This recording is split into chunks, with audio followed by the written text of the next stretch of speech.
Welcome to True Sports Talk. Let's let the talk begin.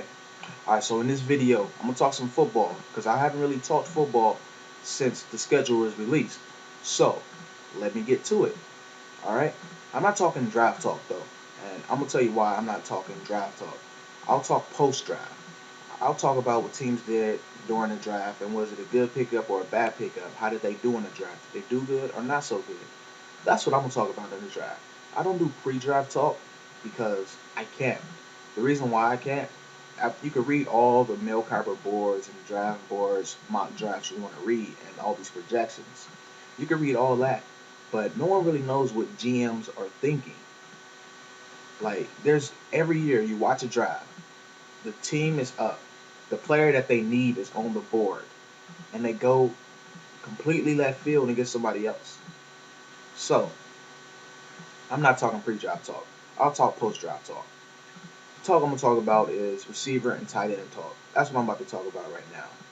And big tight end talk that is coming across right now is Eagles interested in Tony Gonzalez. Now you know that the Chiefs have said that they'll try to move Tony Gonzalez to a contender because they owe him that much.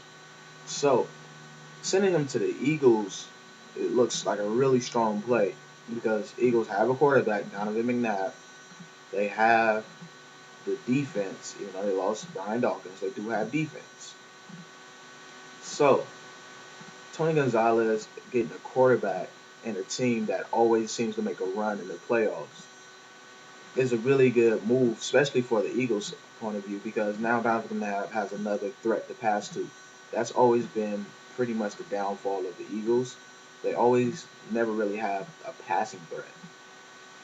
I think that's why they come up short so many times. Deshaun Jackson is a really good young receiver. He needs to check his ego a little bit, but he's a good receiver. Kevin Curtis is reliable. Reggie Brown wasn't healthy this year, so I don't know what Reggie Brown's status is yet.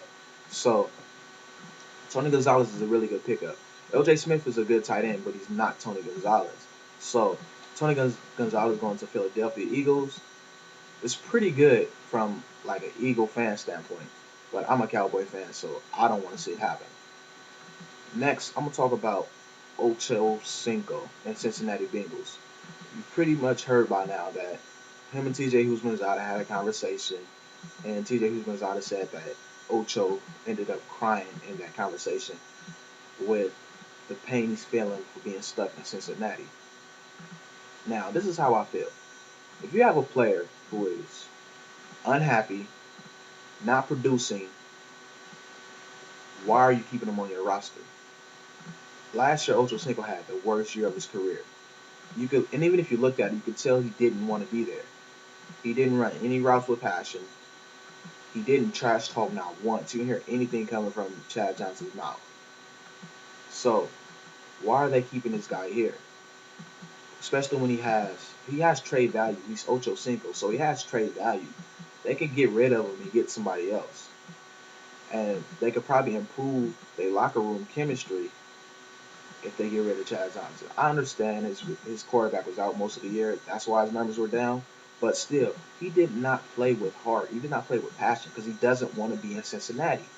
So why not get rid of him? Why are you forcing this guy to stay in Cincinnati when he doesn't want to be there? That is so unfair to your fans, to him, to your organization, to drag them through this for 2 years now. Just trade Ocho Cinco and move on, or just release him and move on. But that situation is not going to get better because he doesn't want to be there. So just move on. That's that's plain and simple. Just get rid of him. All right, let him go somewhere where he will be happy, so he could be the Ocho Cinco that we all grown to love, and y'all can move on and start over because that's what y'all need to do anyway. Start over. All right, enough about Ocho Cinco. Let's move on to Anquan Boldin.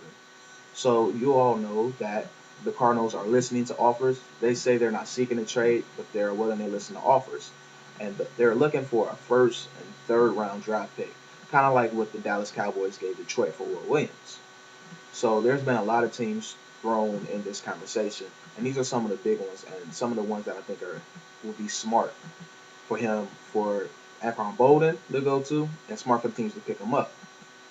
They're Giants, of course. They don't have a number one receiver. So picking up Anquan Boldin is a very strong play. They don't have a receiver. So Anquan Boldin being your number one replaces Plexico Burris in a hurry, and now you're back to being a Super Bowl contender because now you have that passing threat again. So Giants, great pickup. Like I said, I'm a Cowboy fan. Terrible pickup for a Cowboy standpoint. Speaking of Cowboys, earlier Cowboys were said to be one of the teams showing interest, but they don't have a first round pick to give up.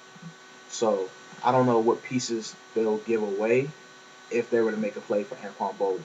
So Cowboys' interest doesn't really seem to be much, just some talk.